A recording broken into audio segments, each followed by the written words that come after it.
ప్రభాని యేసుక్రీస్తు వారు నాకు ఇచ్చినటువంటి తరుణాన్ని బట్టి సమయాన్ని బట్టి ప్రభాని యేసుక్రీస్తు వారికి కృతజ్ఞతలు చెల్లించుకుంటూ ఉన్నాను. అదేవిధంగా కూడి వచ్చిన మీ అందరికి కూడా ప్రభు పేరిట శుభాభివందనాలు తెలుపుకుంటూ ఉన్నాం. ఇంతవరకు మనం ప్రభువాన్ని యేసుక్రీస్తు వారిని ఆరాధించాం, ఆయన నామాన్ని మనం గణపరిచాం. అయితే ఇప్పుడు ప్రభు బలలో మనం పాలుపంపులు పొందుకుంటుండగా మనం పరీక్ష చేసుకోవాలి, మనల్ని పరిశీలన చేసుకోవాలి. యోగమైన రీతిలో ప్రభు బలలో మనం పాలుపంపులు పొందుకోవాలి. కాబట్టి ప్రభువాన్ని యేసుక్రీస్తు వారి లేఖన భాగాల్లో కొన్ని తలంపులు, కొన్ని హెచ్చరికలు మనం చూసుకొని మనం పరిశీలించుకొని ప్రభు బలలో మనం పాలుపంపులు పొందుకుందాం. అపోస్తుల కార్యములు 15వ అధ్యాయము, అపోస్తుల కార్యములు 15వ అధ్యాయము 17వ వచనం అందరం కలిసి చదువుకుందాం. అపోస్తుల కార్యములు 15వ అధ్యాయం 17వ వచనం. పడిపోయిన దావీదు గుడారమును తిరిగి కట్టేదను, దాని పాడైన దానిని తిరిగి కట్టి దానిని నిలవబెట్టేదనని అనాథ కాలము నుండి ఈ సంగతులు తెలియపరిచిన ప్రభువే సెలవిచ్చుచున్నాడు. అదేవిధముగా ఆమోసు గ్రంథము 9వ అధ్యాయము 11వ వచనం. ఆమోసు గ్రంథము 9వ అధ్యాయము 11వ వచనం.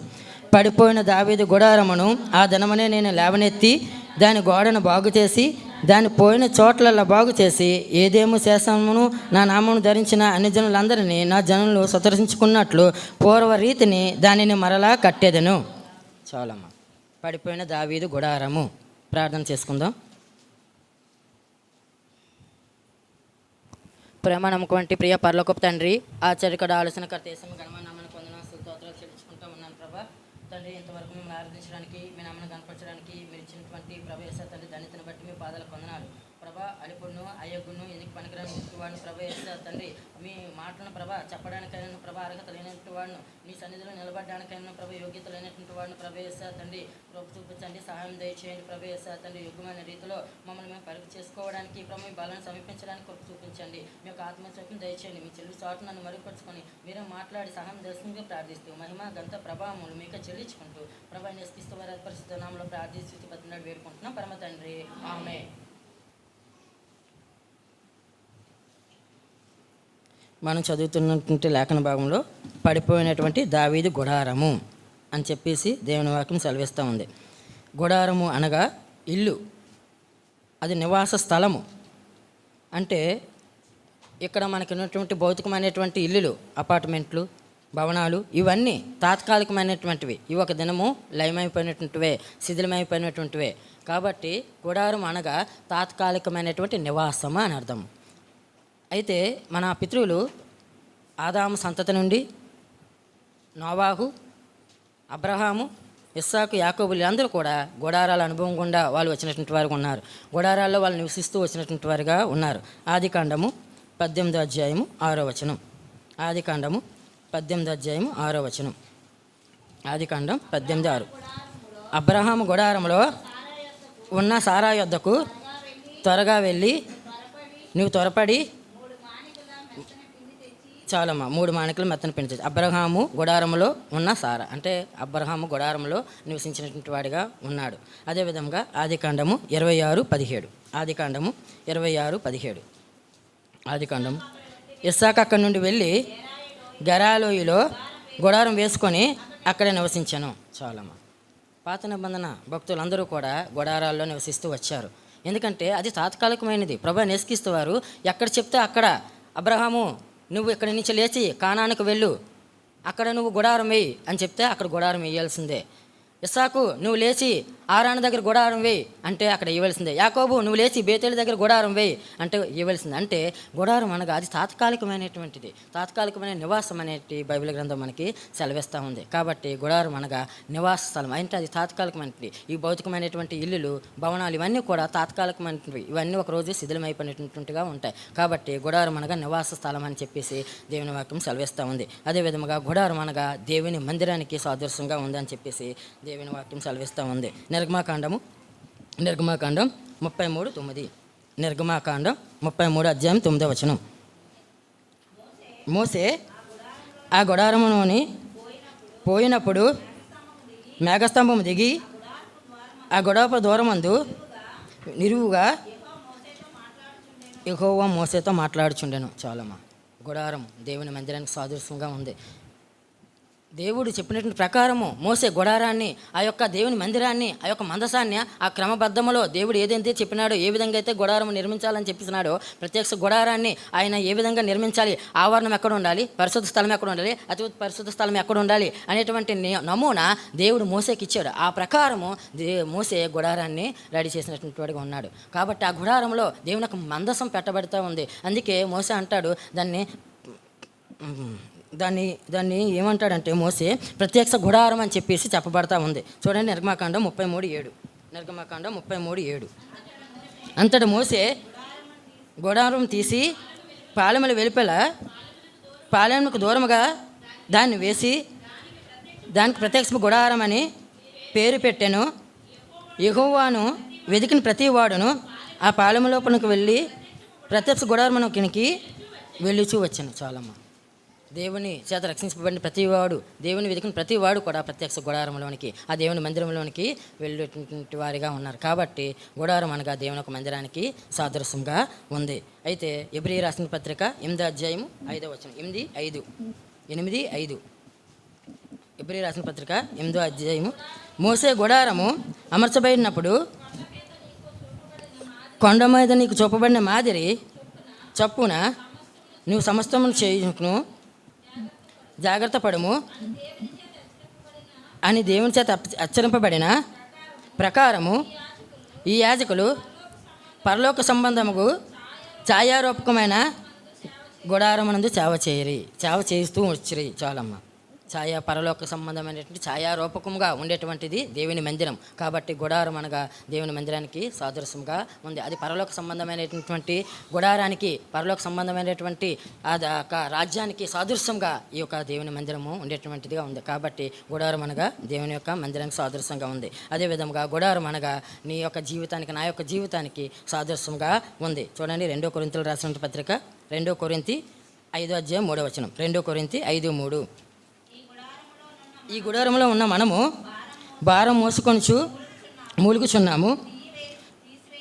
ఇది తీసివేయలను కాదు కానీ మత్యమైనది జీవం చేత మృంగివేయబడినట్లు ఆ నివాసము దీనిపైన ధరించుకొనుచున్నాము. చాలమ్మా. భారం మోసుకొనుచున్న ఈ గుడారము, ఈ దేహము గుడారము, ఇది కూడా ఒకరోజు శిథిలమైపోవలసిందే. మన్ను అయినది మన్నుకు చేరును, ఆత్మ దాన్ని చేసేసిన దేవుని దగ్గరికి చేరుతూ ఉంటుందిగా ఉంది. కాబట్టి ఈ దేహము గుడారము, నీ ఆత్మీయ జీవితం గుడారానికి సాదృశ్యంగా ఉంది, నా ఆత్మీయ జీవితం గుడారానికి సాదృశ్యంగా ఉంది. కాబట్టి గుడారం అనగా తాత్కాలికమైన నివాసము. ఈ యొక్క భౌతికమైనటువంటి ఈ యొక్క నివాసాలన్నీ కూడా గుడారానికి సూచనగా ఉన్నాయి. అలాగే దేవుని మందిరం గుడారానికి సూచనగా ఉంది. నీ యొక్క జీవితము, నా యొక్క జీవితము గుడారానికి సూచనగా ఉంది. అదేవిధంగా గుడారం అనగా దేవుని యొక్క పరలోక రాజ్యానికి కూడా సాదృశ్యంగా ఉందని దేవుని వాక్యం సెలవిస్తూ ఉంది. కొరింథీయులు రాసినటువంటి 2వ పత్రిక 5:1.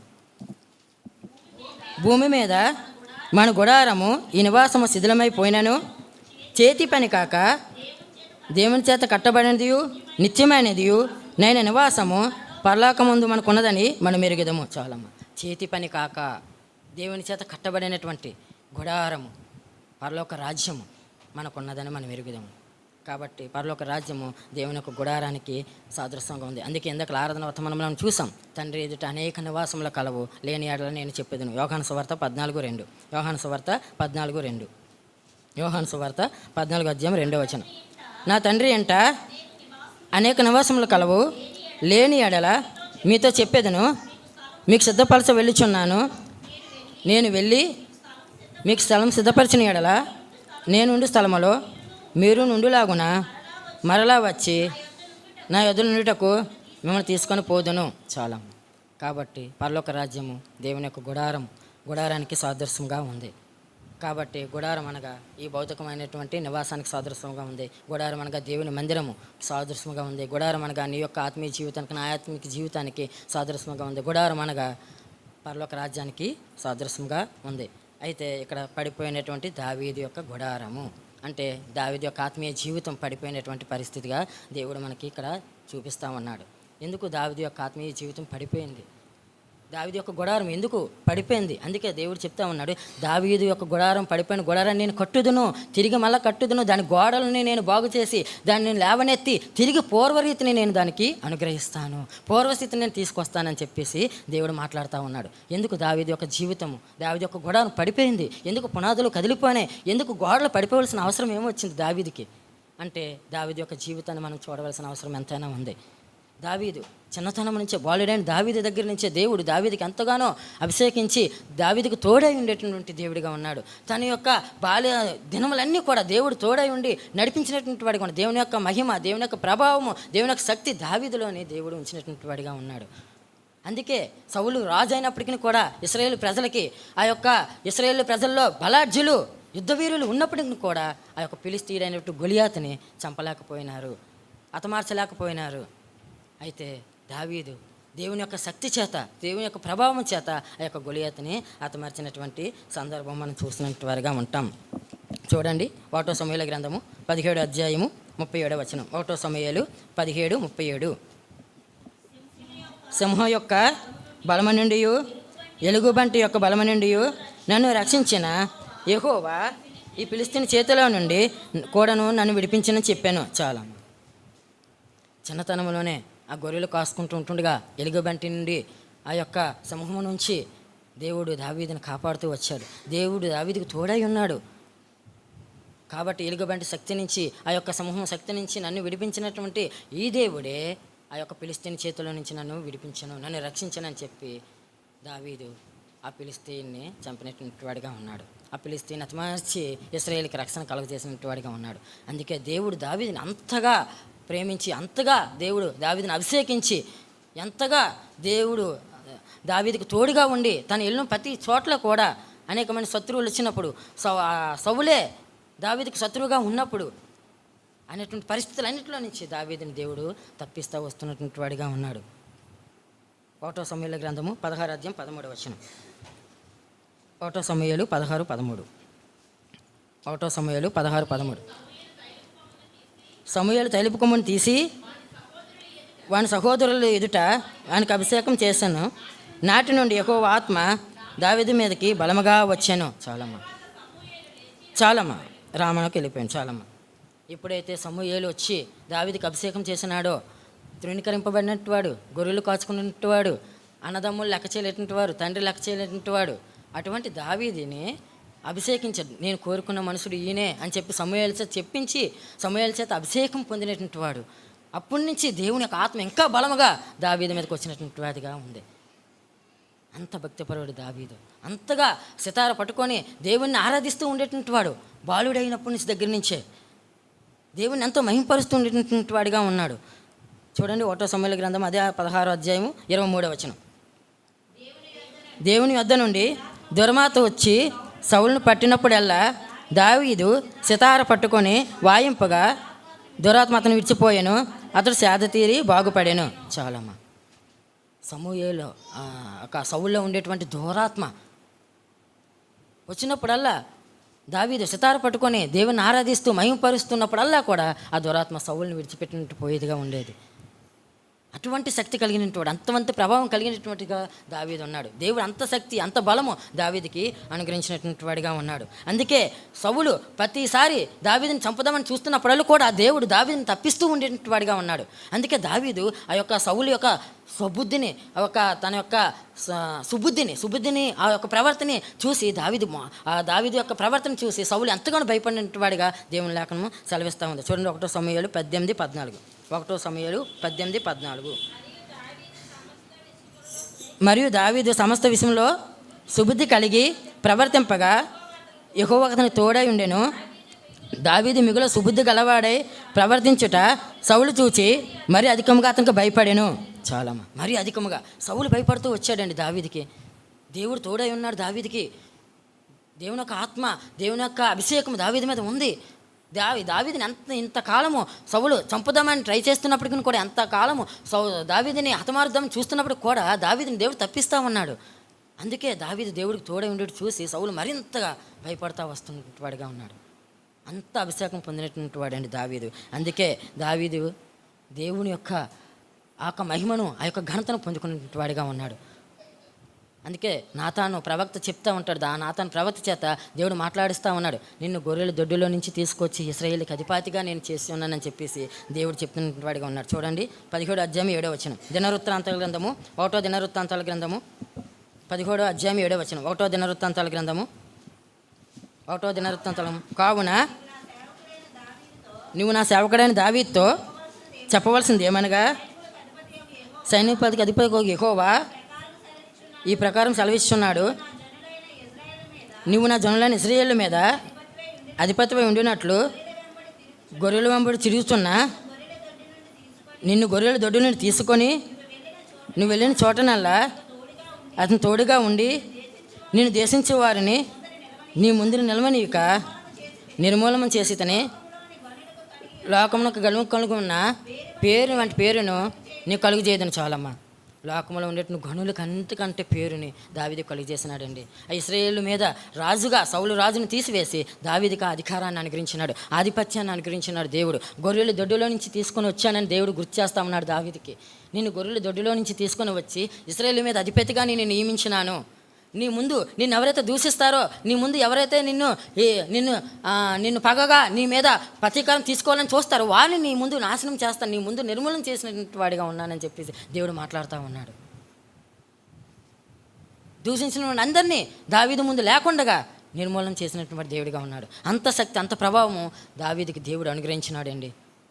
అయితే దావీదు అంత భక్తిపరుడు, అంత సుబుద్ధి కలిగినటువంటి వాడు, అంతగా మంచిగా ప్రవర్తన దేవుని యందు భయభక్తులు కలిగినటువంటి వాడిగా ఉన్నాడు. అందుకే ఉదయము, సాయంత్రము, మధ్యాహ్నము 3 పూటలు ముమ్మారు దేవుని వద్ద ఆయన ప్రార్థించిన అనుభవం కలిగినటువంటి వాడిగా ఉన్నాడు. చూడండి కీర్తన 57:17, కీర్తన 55:17, కీర్తన 55:17.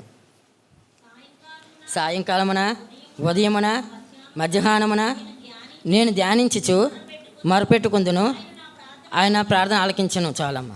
ఉదయము, మధ్యాహ్నం, సాయంత్రం ముమ్మారు దేవునికి ప్రార్థించినటువంటి వాడిగా ఉన్నాడు. ఎంత భక్తి కలిగినటువంటి దావీదు, ఎంత అభిషేకం పొందినటువంటి దావీదు, ఎంత దేవుని చేత నడిపించబడినటువంటి దావీదు, ఎంత ఆత్మ దేవుని చేత అంతగా ప్రేరేపణ కలిగి అనేక మంది శత్రువుల మీద విజయాన్ని పొందినటువంటి దావీదు గుడారం పడిపోయిందండి, పునాదులు కదిలిపోనాయి.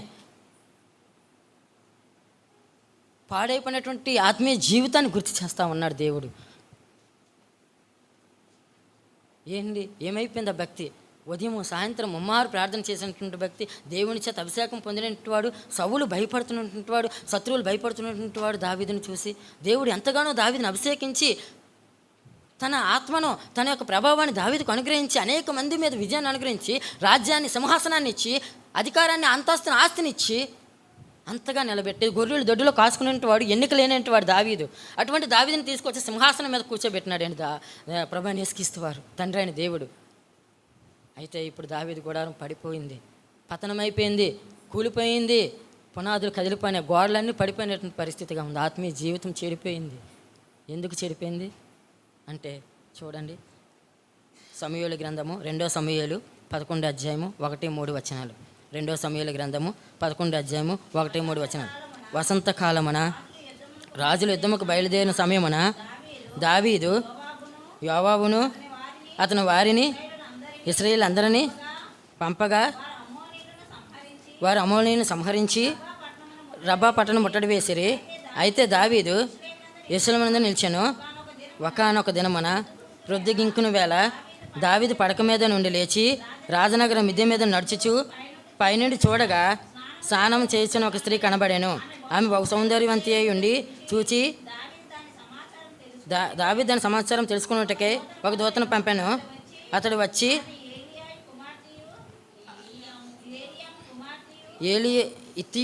ఇత్తియుడగు భార్యగు యూరియా బెచ్చిబాయన భార్యగు బిచ్చమని తెలియజేయగా చాలమ్మ. దావీదు యుద్ధం జరుగుతూ ఉంది. దేవుని చేత అభిషేకం పొందినటువంటి రాజసింహాసనం మీద ఉండేటువంటి వాడు.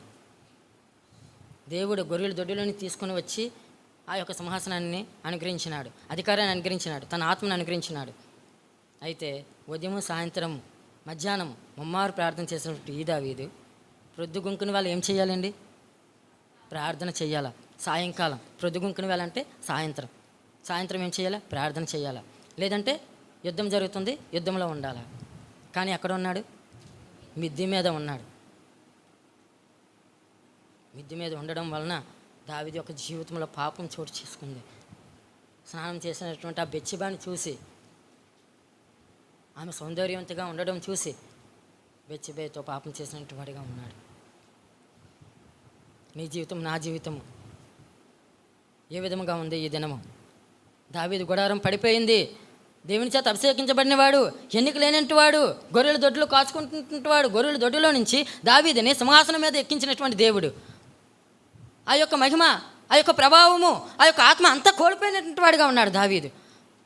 పతనమైపోయాడు, గుడారం పడిపోయింది, ఆత్మీయ జీవితం కూలిపోయింది, పునాదులు కదిలిపోయినాయి.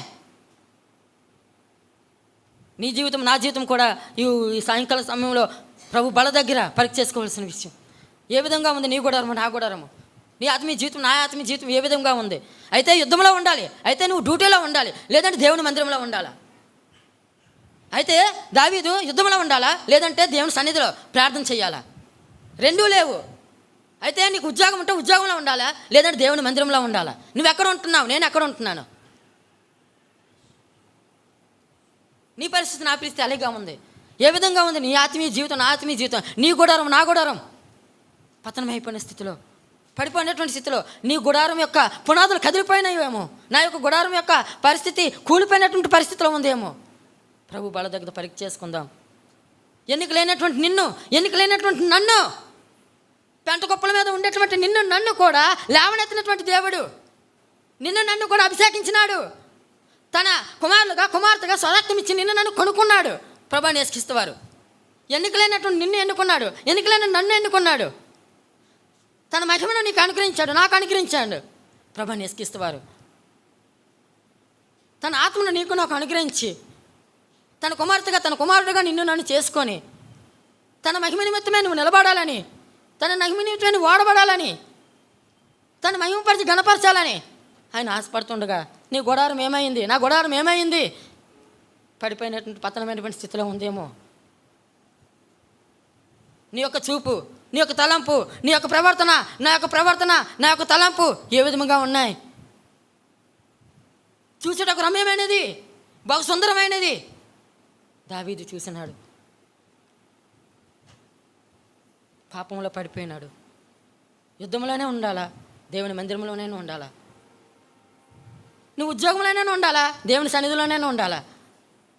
ఆ రెండూ లేనప్పుడు కంపల్సరిగా నీ గుడారం పడిపోయిన పరిస్థితిలో ఉంటుందని నువ్వు ఎరగాలి, నేను ఎరగాలి. ఏదో వారానికి ఒకసారి వస్తాను కుదరదండి. కంపల్సరీ పతనమైపోతుంది మన గుడారము, కూలిపోతుంది మన గుడారము, మన పునాదులు కదిలిపోయినటువంటి పరిస్థితి ఏర్పడుతూ ఉంటుంది. దావీదు గుడారం, దావీదు దేవుని చేత అభిషేకించినటువంటి వాడు. అటువంటి గుడారం పడిపోయినటువంటి పరిస్థితిలో ఉంటే నీ జీవితం, నా జీవితం ఏపాటిదండి? ఎన్నికలైన నిన్ను, నన్ను కూడా ఏర్పరచుకొని, తన స్వరక్తం ఇచ్చి నిన్ను, నన్ను కొనుక్కొని, తన కుమార్తెగా, కుమారుడుగా చేసుకున్న ఆ దేవుని యొక్క ఆ మహిమను తృణీకరించి పాపం చేసినట్టు వారిగా ఉన్నామేమో. దావీదు ఆ విధంగా పాపం చేసినట్టు వాడిగా ఉన్నాడు. దేవుని మందిరాన్ని కోల్పోయినాడు. ముమ్మారు ప్రార్థన చేసినటువంటి వ్యక్తి, ఉదయం, మధ్యాహ్నం, సాయంత్రం ప్రార్థన చేసినటువంటి వ్యక్తి. నీ జీవితంలో, నా జీవితంలో నువ్వు, నేను కూడా ప్రతి క్షణం ప్రార్థన చేస్తూ దేవుని ఆరాధిస్తున్నటువంటి వ్యక్తులమే మనం కూడా. కానీ దేవుని మందిరానికి దూరం అయిపోయిన పరిస్థితి వలన పాపంలో పడిపోవలసి వచ్చింది.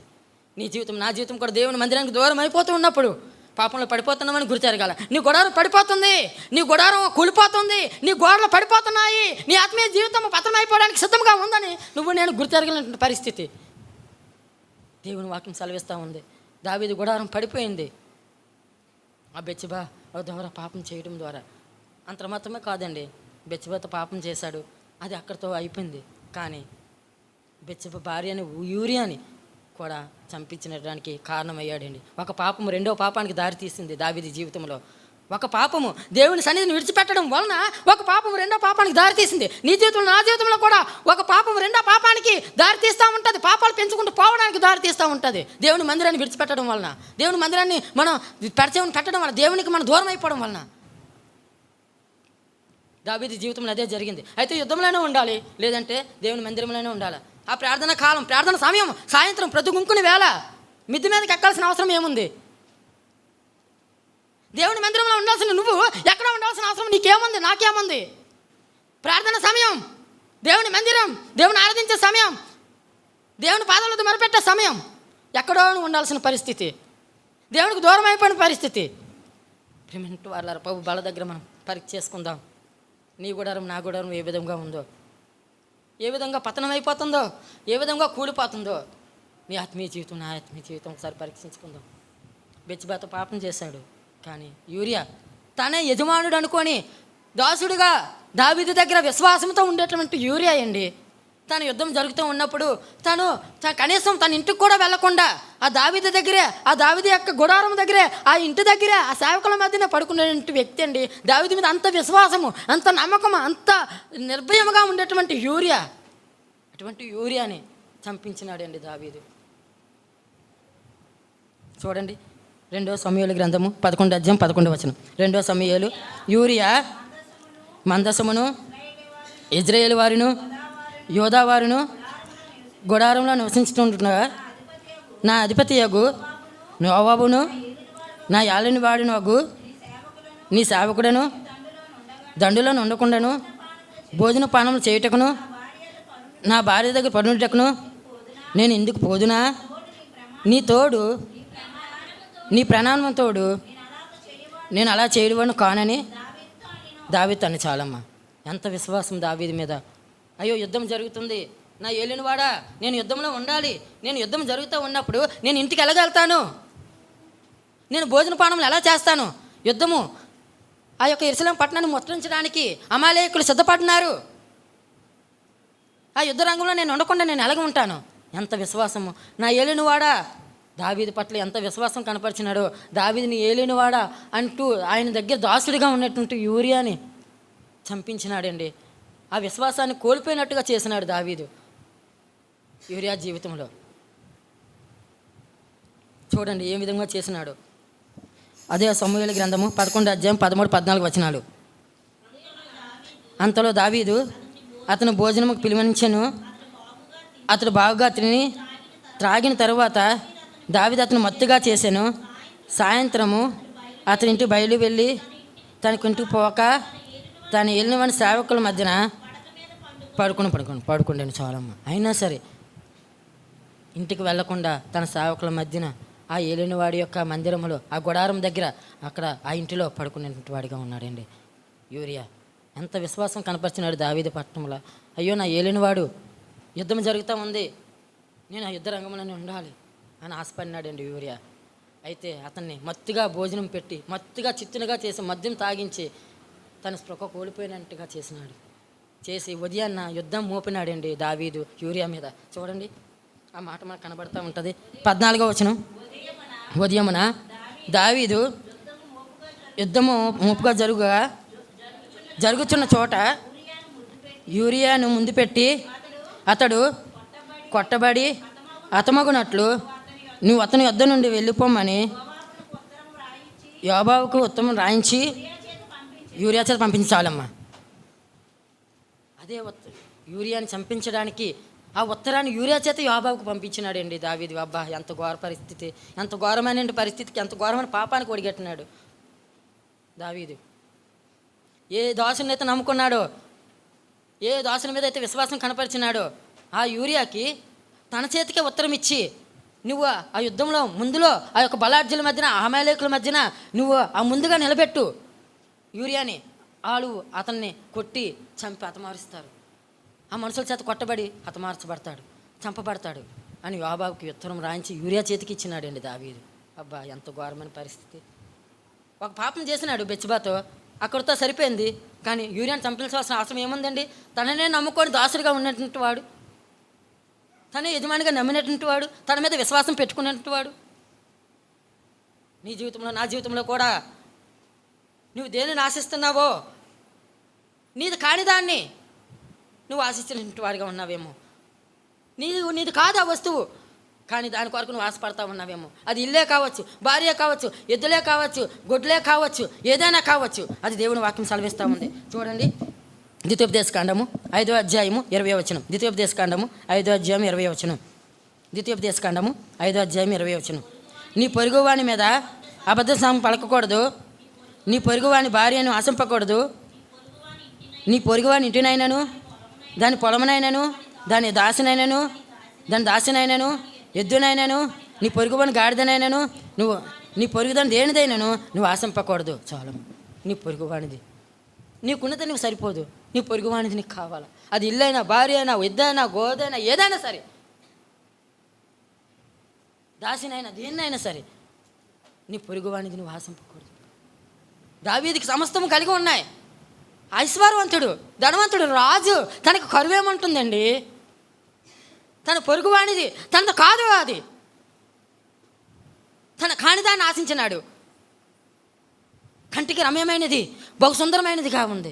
అవ్వ ఆ ఏదైనా తోటలో సమస్తమైన ఫలవృక్షములు ఉన్నాయి, అవన్నీ అవ్వవే, ఆదామువే. కానీ తన కానిది చెట్టు ఒకటి ఉంది, అది తినొద్దని దేవుడు చెప్పినాడు. ఆ ఏదైనా తోటలో ఉన్న ఫలవృక్షములు అన్నీ తినొచ్చు కదా, ఆదాము అవ్వలు కలిసి తినొచ్చు కదా. కానీ ఎందుకో దేవుడు తినొద్దనిదే తిన్నాడు. అంటే తనకి కానిది, తనకి అది సంబంధం లేదు, తనకు వద్దు, అది అనవసరమైనది. కానీ దానినే అవ్వ తినడం వల్ల అది కంటికి రమ్యముగా, అందముగా, బహు సుందరముగా కనబడినట్టుగా ఉంది. పాపము అందముగా, బహు సౌందర్యంగా కనబడతా ఉంటుంది నీ జీవితంలో, నా జీవితంలో. ప్రియమైన వారులారా, నువ్వు దేనిని ఆశిస్తున్నావు? నీ పొరుగువానిది నీకు ఆశిస్తున్న వారిగా ఉన్నావేమో. ఈ రాజకీయ సమయంలో ప్రభువైన యేసుక్రీస్తు బల్ల వద్ద మనం పరీక్షించుకుందాం. నువ్వు పొరుగువారిని ఆశించడమే కాదు, దావీదు పొరుగువారిని ఆశించడమే కాదు, ఆ భార్య ఆ యొక్క యూరియాను కూడా, ఆమె భర్తను కూడా చంపించినటువంటి వాడిగా ఉన్నాడు. నీ జీవితంలో, నా జీవితంలో నీ మీద విశ్వాసం పెట్టుకొని, నీ మీద నమ్మకం పెట్టుకొని, నిన్నే నమ్ముకున్నటువంటి వ్యక్తుల మీద నువ్వు అబద్ధ సాక్ష్యం చెప్పినటువంటి వాడిగా ఉన్నావేమో, అబద్ధ సాక్ష్యం చెప్పడానికి ఉన్నావేమో. వాళ్ళని నాశనం చేయాలని నువ్వు నోటు మాటల చేత వాళ్ళని హింసిస్తూ వాళ్ళని అతమార్చినటువంటి పరిస్థితుల్లో నేను ఉన్నావేమో. నేను నమ్ముకున్నటువంటి వ్యక్తుల మీద, నీ పొరుగువారి మీద. దేనిని నువ్వు ఆశిస్తున్నావో నీది కాదు, నీ వస్తువు కాని దాన్ని నువ్వు ముట్టుకొనకూడదని దేవుని వాక్యం సెలవిస్తూ ఉంది. నీ కాని దానికోసం నువ్వు ఎందుకు ఆరాట పడతా ఉన్నావు? అది ఇల్లైనా, పొలమైనా, స్థలమైనా, ఏదైనా సరే నీది కాదు. దావీదు కాని దానికోసం ఆరాటపడినాడు. అందుకే తన గుడారం పడిపోయినది, కూలిపోయినది, పతనం అయిపోయింది. ఎంత అభిషేకం పొందినాడో దావీదు, ఏ గొర్రెల దొడ్డుల నుంచి వచ్చినాడో అంతకంటే దారుణమైన పరిస్థితి అయిపోయినాడండి దావీదు. నీ జీవితంలో, నా జీవితంలో దేవుడు నిన్ను నన్ను ఎంత మహిమపరిచినాడో, ఏ పరిస్థితుల నుంచి తీసుకొచ్చి నేను అభివృద్ధి పరిచినాడో, నిన్ను, నీ కుటుంబాన్ని, నా కుటుంబాన్ని దీవించినాడో, ఆశీర్వదించినాడో, దేవుని మహిమలో ఉంచినాడో, దాన్ని అంతటిని కోల్పోయినటువంటి పరిస్థితిలో ఉన్నావేమో. నీ గుడారం పతనమైపోయిన పరిస్థితి, నా గుడారం పతనమైన పరిస్థితిలో ఉన్నావేమో. ఆ తాళ్ళు తెగిపోయినటువంటి పరిస్థితిలో ఉన్నావేమో. నీ పొరుగువాడి మీద నువ్వు నిర్భయంగా ఉన్నప్పుడు అపకారం చేయొద్దని దేవుని వాక్యం సెలవిస్తూ ఉందండి. సామెతల గ్రంథము 3వ అధ్యాయము 29వ వచనం. సామెతల గ్రంథము 3వ అధ్యాయము 29వ వచనం. సామెతలు 3:29. నీ పొరుగువాడు నీ వద్ద నిర్భయముగా నివసించినప్పుడు వానికి అపకారం కల్పించవద్దు. చాలమ్మా. నీ వద్ద నిర్భయముగా అంటే భయం లేకుండా నీ వద్ద ఉండినప్పుడు, నీ అందు విశ్వాసం ఉంచినప్పుడు వాడికి అపకారం చేయొద్దు. నీ పొరుగువాడిని ఏదో ఆశించద్దు. నిన్ను నమ్ముకున్నటువంటి వ్యక్తి నిన్నే నమ్ముకున్నాడు, అటువంటి వ్యక్తిని అపకారం చేయొద్దని దేవుని వాక్యం సెలవిస్తూ ఉంది. కానీ దావీదు అపకారం చేసినాడండి. అందుకే తన గుడారం పడిపోయింది. నీ గుడారం, నా గుడారం కూడా ఏ స్థితిలో పడిపోయిందో ఒకసారి మన ప్రభు బల మనం పరీక్షించుకుందాం. ఏ స్థితిలో పడిపోయిందో. దేనిని నువ్వు ఆశించడం ద్వారా, నీది కాని దాన్ని నువ్వు ఆరాట పడటం ద్వారా ఎక్కడ పడిపోయినామో, ఎక్కడ పతనం అయిపోయినామో, ఎక్కడ నీ గుడారం తెగిపోయిందో, ఎక్కడ నీ ఆ గుడారం యొక్క తాళ్ళు తెగిపోయినాయో ఒకసారి మనం పరీక్షించుకోవాలి. చూడండి, ఇర్మియా గ్రంథం 10వ అధ్యాయము 20వ వచనం. ఇర్మియా 10:20. నా గుడారము చినిగిపోయాను, నా తాళ్ళన్నీ తెగిపోయాను, నా పిల్లలు నా ఎదురును తొలగిపోయి ఉన్నారు, వారు లేకపోయి ఇక మీదట నా గుడారం ఎయుటకైనను నా తలను నిలుపుటకైనను ఎవడనూ లేడు. చాలమ్మా, నీ గుడారం తెగిపోయింది, తాళ్ళని తెగిపోయినాయి. ఇంకా నిన్ను నిలబెట్టడానికి, మళ్ళీ నిన్ను లేవనెత్తడానికి, నిన్ను బాగు చేయడానికి ఎవరూ లేనటువంటి పరిస్థితుల్లో నువ్వు ఉన్నావేమో, నేనున్నామేమో. పేమెంట్ వాళ్ళరా ఒకసారి మనం జ్ఞాపకం చేసుకుందాం. నీ గుడారం ఏ విధంగా ఉంది, నీ యొక్క ఆత్మీయ జీవితం ఏ విధంగా ఉంది, నా యొక్క ఆత్మీయ జీవితం ఏ విధంగా ఉంది, ఒకసారి పరీక్ష చేసుకుందాం ప్రభు వాళ్ళ వద్ద. అయితే దావీదు దగ్గరికి, అటువంటి దావీదుని మళ్ళీ తిరిగి కట్టడానికి దేవుడు పూనుకున్నాడండి. దేవుడు ఇష్టపడినాడండి. ఎందుకంటే దావీదుని ప్రేమించినాడు కదా దేవుడు. నిన్ను నన్ను కూడా ప్రేమిస్తూ ఉన్నాడండి దేవుడు. మళ్ళీ నిన్ను నన్ను కట్టాలని, తిరిగి పడిపోయినటువంటి నీ గుడారాన్ని తిరిగి లేవనెత్తి బాగు చేసి, దాని గోడలన్నింటినీ, పాడైపోయినటువంటి అన్ని గోడలన్నింటిని బాగు చేసి పూర్వస్థితిని దావీదుకి అనుగ్రహించాలని, నీకు పూర్వస్థితిని నీకు అనుగ్రహించాలని దేవుడు ఆశపడతా ఉన్నాడు. అయితే నాతాను పంపించాడు మళ్ళీ తిరిగి దావీదు దగ్గరికి. నాతాను పంపించినప్పుడు నాతాను మాటకి దావీదు అంగీకరించినాడు. అయ్యో నేను పాపం చేశానని చెప్పేసి దావీదు తెలుసుకున్నటువంటి వాడిగా ఉన్నాడు. చూడండి 2 సమూయేలు 12:1. 2 సమూయేలు 12:1. కావున యెహోవా నాతానును దావీదు వద్దకు పంపాను. అతడు వచ్చి దావీదుతో ఇట్లనెను, ఒక పట్టణం మందు 2 మనుషులు ఉండిరి. ఒక ఐశ్వర్యవంతుడు, ఒక దరిద్రుడు. ఐశ్వర్యవంతుడికి ఇస్తాను గొర్రెలు చాలమ్మా. ఐశ్వర్యవంతుడు ఉన్నాడు, ఒక భేదవాడు, దరిద్రుడు ఉన్నాడని చెప్పేసి ఒక ఉపమాన రీతిలో దేవుడు నాతాను చేత దావీదుకి మాట్లాడుతూ ఉన్నాడు. మళ్ళీ తిరిగి కట్టాలని, దావీదుని ప్రేమించి తన పడిపోయిన గుడారాన్ని, తన ఆత్మీయ స్థితిని మళ్ళీ తిరిగి పునరుద్ధరించాలని చెప్పేసి దేవుడు ఆశపడతా ఉన్నాడు. నాతాను చేత మాట్లాడుతూ ఉన్నాడు. నాతాను చేత మాట్లాడుతూ ఉన్నప్పుడు ఏ విధంగా అయితే ఎవరు ఆ యొక్క దుర్మార్గుడు ఎవరు, అతను నిజంగా మరణ పాత్రుడే అని చెప్పి దావీదు కోపుద్రుకుడై అలా చేసినటువంటి వాడు ఎవరు, ఆ దరిద్రుడి దగ్గర ఆడు పిల్ల, ఆ గొర్రె పిల్లని తీసుకున్నటువంటి వాడు ఎవడు అని చెప్పేసి కోపుద్రుకుడు అయిపోతున్నాడు దావీదు. అయితే ఆ మనుషుడు నీవే అని చెప్పేసి నాతాను చెప్పినప్పుడు దావీదు వెంటనే చూడండి, నేను పాపం చేసి 13వ వచనం, నేను పాపం చేసితనని నాతో అనగా చాలమ్మా, నేను పాపం చేసితనని దావీదు వెంటనే ఒప్పుకున్నాడండి. యూరియాని చెప్పినప్పుడు యూరియాని చంపినటువంటి ఆ దావీదు నాతాను చంపడమే ఆపాటిది రాజు కదా, ఇదేంటి నువ్వు నాకు ఎదురు చెప్తావా, నువ్వు నన్ను గురించి నువ్వు నాకు ఈ విధంగా మాట్లాడతావా, నువ్వా మనుషుడు అని నన్ను అంటావా అని చెప్పి నాతాన్ని చంపించవచ్చు కదా. యూరియాని చంపినటువంటి వ్యక్తికి నాతాన్ని ఏమాత్రం. కానీ దావీదు లోబడినాడు.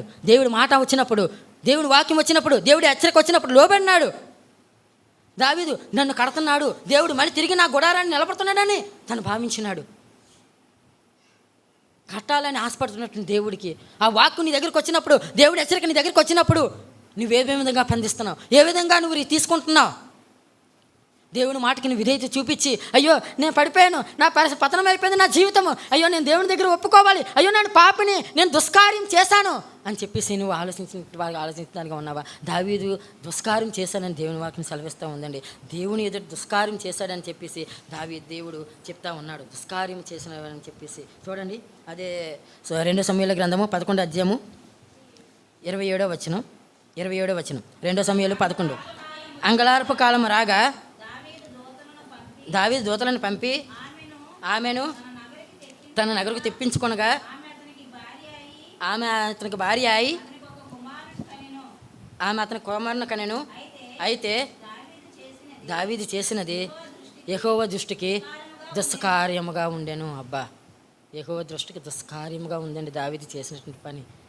నీ జీవితంలో నా జీవితంలో ఆ యొక్క పతనం అయిపోయిన నీ జీవితం నా జీవితం దేవునికి దుష్కార్యముగా కనబడతా ఉందేమో. ఒకసారి పరీక్షించుకుందాం. ఎక్కడ పడిపోయినావో, ఏది నువ్వు ఆశించినావో, ఏది నీ కాని దానికోసం నువ్వు ప్రయాసపడినావో, ఏది నీ పొరుగువాడిని కోసం నువ్వు ఆ నిందలకి అపద సాక్ష్యానికి నువ్వు పురుకొల్పుతూ ఉంటున్న వాడిగా ఉన్నావో, నిన్నే ఆధారం చేసుకొని నీ మీద విశ్వాసం పెంచుకుంటున్న వాడిని నిందల పాలు చేస్తూ ఆయన నిందిస్తూ వారి మాటల చేత హింసిస్తున్నటువంటి పరిస్థితుల్లో నువ్వు నేను ఉన్నావేమో. ఒకసారి జ్ఞాపం చేసుకుందాం. నీది కాని దానికోసం నువ్వు ఆరాటపడుతున్నావేమో, నీ పొరుగు దానికోసం. ఒకసారి మనం పరీక్ష చేసుకుందాం. అయితే దావీదుని నాతాను చేత మళ్ళీ తిరిగి కట్టిస్తూ ఉన్నప్పుడు, అయ్యో నేను పాపం చేశాను నాతానుతో ఒప్పుకుంటా ఉన్నాడు. దేవుని దగ్గర ఒప్పుకుంటా ఉన్నాడు. దేవుని దగ్గర కన్నీరు కార్చాడండి. రాత్రి బావాళ్ళు కన్నీరు కార్చి దావీదు పరుపు తేలజేయనంతగా ఆయన దావీదు ప్రార్థన చేసినట్టు వాడిగా ఉన్నాడు.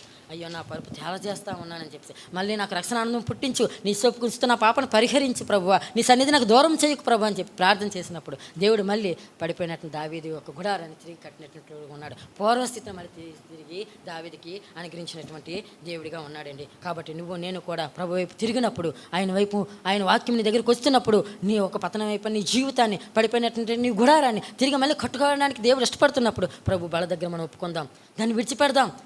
నీ హృదయంలో నుంచి దుష్కార్యమును తీసినప్పుడు నువ్వు సంతోషించదామని చెప్పి దేవుని వాక్యం సెలవిస్తూ ఉందండి.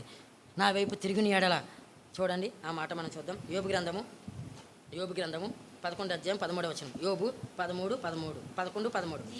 నీవు నీ మనసును తిన్నగా నిలిపిన ఎడల, నీ చేతులు ఆయన వైపు చాచిన ఎడల, నీ పాపముని చేతిలో ఉన్నదని చూచి నువ్వు దాన్ని విడిచిపెట్టిన ఎడల, నిత్యం నీ గుడారంలో నుండి దుర్మార్గతను నువ్వు కొట్టివేసిన ఎడల నిశ్చయముగా నిర్దోషివై నువ్వు సంతోషించుదువు, నిర్భయుడివై నువ్వు స్థిరపడి ఉందువు. చాలమ్మా, నిర్భయుడివై నిన్ను స్థిరపరుస్తాడు. మళ్ళీ పూర్వరీతిని నువ్వు కోల్పోయినట్టు మహిమను తిరిగి మళ్ళీ నీకు అనుగ్రహిస్తున్నాడికి దేవుడు ఇష్టపడుతున్నటువంటి వాడిగా ఉన్నాడు.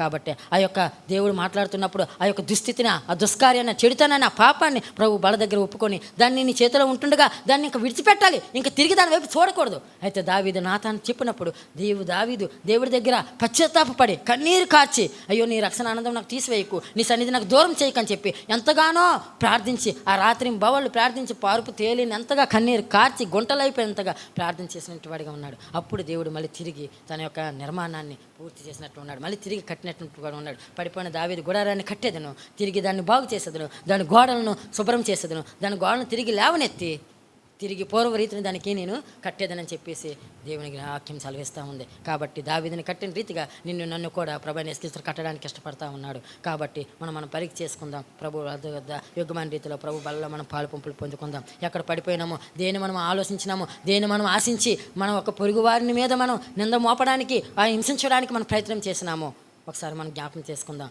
ప్రభు బల వద్ద. కాబట్టి నిర్భయుడివై నువ్వు స్థిరపడాలంటే ఇంకా నువ్వు ఆ చెడుతనాన్ని విసర్జించాలి. ఇంకా దావీదు ఆ చెడుతనాన్ని ఇంకా పాపం వైపు తిరిగి చూడలేదండి. ఇంకా దావీదు ఎప్పుడైతే నాతాను చెప్పినాడో, దేవుడు పాపము తిరిగి దేవుడి దగ్గరికి వచ్చినాడో దావీదు ఇంకా మళ్ళీ తిరిగి పాపం చేయలేదు. పూర్వం మహిమను అంతనే దావీదు మళ్ళీ పొందుకున్నాడు, దేవునికి ఆత్మాభిషేకం పొందుకున్నాడు. అందుకే అండి దావీదు వంశం నుంచి ప్రభువైన యేసుక్రీస్తు వారు వచ్చినారు లోకానికి. అది గొప్పతనం. దావీదు వంశంలో నుంచే వచ్చినాడు ప్రభువైన యేసుక్రీస్తు వారు. చూసారా, మళ్ళీ తిరిగి పాపం చేయలేదు, తన మహిమను కోల్పోలేదు దావీదు. నువ్వు నేను కూడా ప్రభు బల దగ్గర మనం ఒప్పుకున్నప్పుడు మళ్ళీ ఆ పాపను విడిచిపెడితే, ఇంకా మనం దాని వైపు మనం చూడకుంటే మళ్ళీ తిరిగి నిన్ను కట్టి నిన్ను బాగు చేసి నువ్వు గుడారాన్ని మళ్ళీ దాన్ని చక్కగా నిర్మాణము, నీకు పోయినటువంటి మహిమను మళ్ళీ తిరిగి నీకు పూర్వస్థితిని నీకు దేవుడు అనుగ్రహించడానికి ఇష్టపడతా ఉన్నాడండి. ఆ పరలోక రాజ్యానికి, ఆ పరలోక నివాసానికి నన్ను కూడా తీసుకెళ్ళడానికి దేవుడు ఇష్టపడుతున్నటువంటి వాడిగా ఉన్నాడు. అదే కానీ నువ్వు దేవుని దగ్గర ఒప్పుకోకపోతే నీ గుడారాన్ని అగ్ని చేత కాల్చివేస్తానని చెప్పేసి దేవుడు మాట్లాడుతూ ఉన్నాడు. చూడండి, యోబు గ్రంథము 15 అధ్యాయము 34-35 వచనాలు. యోబు గ్రంథము 15:34-35. యోబు, భక్తిహీనుల కుటుంబము నిస్సంహంగాను లంచగొండుల గుడారము అగ్ని చేత కాల్చివేయము. అవునండి, లంచగొండి ఎలాగైనా లంచగొండి, నీది కానిదాన్ని నువ్వు ఆశించినావు, అదే నీవు లంచగొండితనం. నువ్వు కానిదాన్ని, నీది అది అవసరం కాదు, నీది కాదు, నీ వస్తువు నీది కాదు, ఆ వస్తువు నీది కాదు, ఆ గాడిద నీది కాదు, ఆ గొర్రె నీది కాదు, ఆ భూమి నీది కాదు, ఆ స్థలం నీది కాదు, ఆ ఇల్లు నీది కాదు, దాని కొరకు నువ్వు ఆశపడినావు.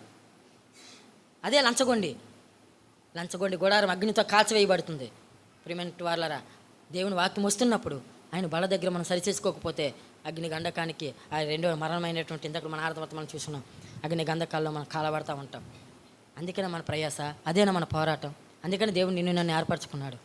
కాబట్టి పతనం అయిపోయిన నీ గుడారాన్ని, నా గుడారాన్ని ఆయన కట్టడానికి ఇష్టపడుతున్నప్పుడు నీ చేతిలో ఉన్నటువంటి దుష్కార్యాన్ని, ఆ గుడారంలో ఉండేటువంటి నీ హృదయంలో అనేటువంటి గుడారంలో నీ ఇంటిలో ఉండేటువంటి ఆ పాపాన్ని తీసివేసుకొని ప్రభు బల యొద్ద తిరిగినట్లయితే నువ్వు సంతోషంగా నిర్భయుడుగా స్థిరపడినటువంటి వాడిగా ఉంటావు. ఆ యొక్క పరలోక రాజ్యం అనేటువంటి స్థిర నివాసము దేవుని చేత కట్టబడినది, మనుషుల చేత కట్టలేనటువంటిది స్థిరమైనటువంటి నివాసంలోకి నువ్వు నేను కూడా ప్రవేశించే వారిగా ఉంటాం. కాబట్టి మనం పరీక్ష చేసుకుందాం. దావీదుకు పూర్వస్థితిని ఇచ్చిన రీతిగా దేవుడు నీకు నాకు కూడా ఆ పూర్వస్థితిని ఇచ్చి ఆ యొక్క స్థిరమైనటువంటి గుడారము పరలోక రాజ్యంలోనికి నన్ను ప్రవేశించడానికి సహాయం చేయను గాక. దేవుడి లేఖను మనం దీవించి ఆశీర్వదించిన గాక. ఆమె.